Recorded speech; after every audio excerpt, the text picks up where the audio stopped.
మనం నిర్మాణాత్మకంగా మాట్లాడామనుకోండి వ్యూస్ తక్కువ వస్తాయి.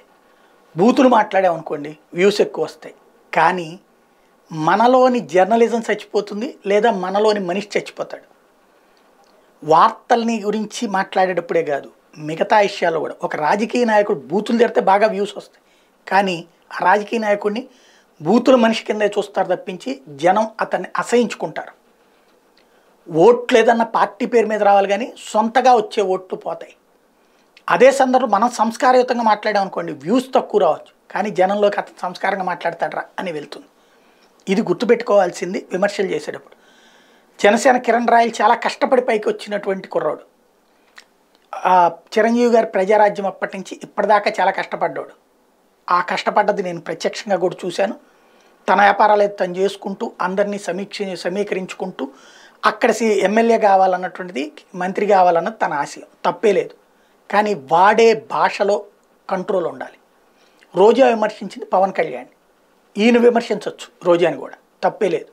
కానీ కుటుంబాలని లాగడం, ఇక్కడ 4 పెళ్ళిళ్ళు చేసుకున్నాడంటేనే కుటుంబాలని లాగానని పవన్ కళ్యాణ్ అంటున్నారు. కానీ ఇక్కడ ఈయన నిన్న మాట్లాడిన మాట ఏంటి, వాలంటీర్లకి నీ కూతురునిచ్చి పెళ్లి చేస్తావా అంటే, కూతురు ఏమన్నా జూదంలో పణంగా పెట్టేటువంటి మనిషా, లేకపోతే నీ రాజకీయ వస్తువా? వాళ్ళ కుటుంబం వ్యక్తిగతం కాదా? నీ భార్య గురించినో నీ గురించినో ఏమన్నా మాట్లాడారు అక్కడ? లేదు కదా. పవన్ కళ్యాణ్ భార్య గురించి మాట్లాడినా తప్పే. ఇక్కడ పాయింట్ ఏంటంటే కూతుళ్ళని వీళ్ళని లాగాడు, వాలంటీర్కి ఇచ్చి పెళ్లి చేస్తా. అమ్మాయికి ఎవరికి ఇష్టమైతే వాళ్ళకి ఇచ్చి పెళ్లి చేస్తుంది. ఆవిడ చూసుకుంటుంది, అది ఆవిడ కుటుంబానికి సంబంధించిన అంశం. ఇప్పుడు ఆ లెక్కనైతే ఇక్కడ మెగా కుటుంబంలో వాళ్ళని తీసుకొచ్చి కార్యకర్తలకి ఇచ్చి పెళ్లి చేస్తామని అడుగుతారా? ఎవరైనా అడిగితే ఖచ్చితంగా తప్పేనంట, క్రైమ్ అంట. నేను ఎందుకు, ఆడపిల్లకి వాళ్ళ ఇష్టం, వాళ్ళు ఎవరిని చేసుకోవాలన్నది వాళ్ళ హక్కు, వదిలిపెట్టాలి. కుటుంబం అండగా నిలబడాలి. అందులో చెడు ఉంటే చెప్పాలి. వాళ్ళ భవిష్యత్తు ఎట్లా ఉండాలని, వాలంటీర్ల వల్ల భవిష్యత్తు లేదు. ఇప్పుడు పెళ్ళిళ్ళు చేసుకున్న అనేక మంది మహిళలు వాలంటీర్లుగా ఉన్నారు అంటే వాళ్ళు తప్పుడోళ్ళా, లేకపోతే వాళ్ళు చేతకానోళ్ళా? అనేక మంది మగవాళ్ళు చేస్తున్నారు. వాళ్ళకేంటి పెళ్ళిళ్ళు కాలేదా? పెళ్ళిళ్ళైన వాలంటీర్లు ఎంతమంది ఉన్నారు? ఎందుకు 5,000కే పని చేస్తున్నారు? ఎస్, గౌరవప్రదంగా వాళ్ళ ఊళ్ళో ఉంటూ, వాళ్ళకి ఏదో ఒక వ్యాపారమో వ్యాపకమో ఉంటుంది, ఆస్తో ఉంటుంది, ఉంటూ ఇది ఒక అదనపు సంపాదన ప్లస్ సమాజానికి అంతో ఇంతో చేయటం. ఖచ్చితంగా అడ్మినిస్ట్రేషన్ నేర్చుకుంటున్నారు వాలంటీర్లు, ఇది గుర్తుపెట్టుకోండి.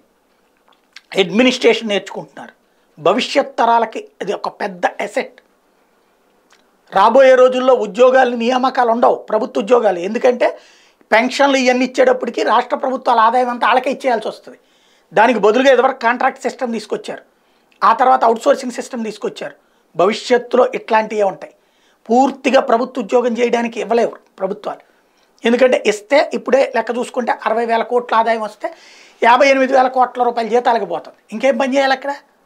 అలాంటి సిచ్యుయేషన్లో ఉన్నప్పుడు వాలంటీర్ల వ్యవస్థని వాడుతున్నారు.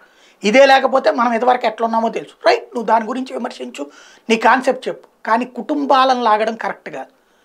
వ్యక్తిగత మనం సెటైర్ బాగుంటుంది, 10 మంది వైరల్ కూడా చేస్తారు. కానీ అదే మాట మన వాళ్ళ దగ్గరకు వచ్చినప్పుడు ఏమన్నాం, మా కుటుంబాల్లో జోక్యం చేసుకుంటారా అన్నాం. కరెక్టేనా? ఆలోచించుకోవాల్సిన అంశం.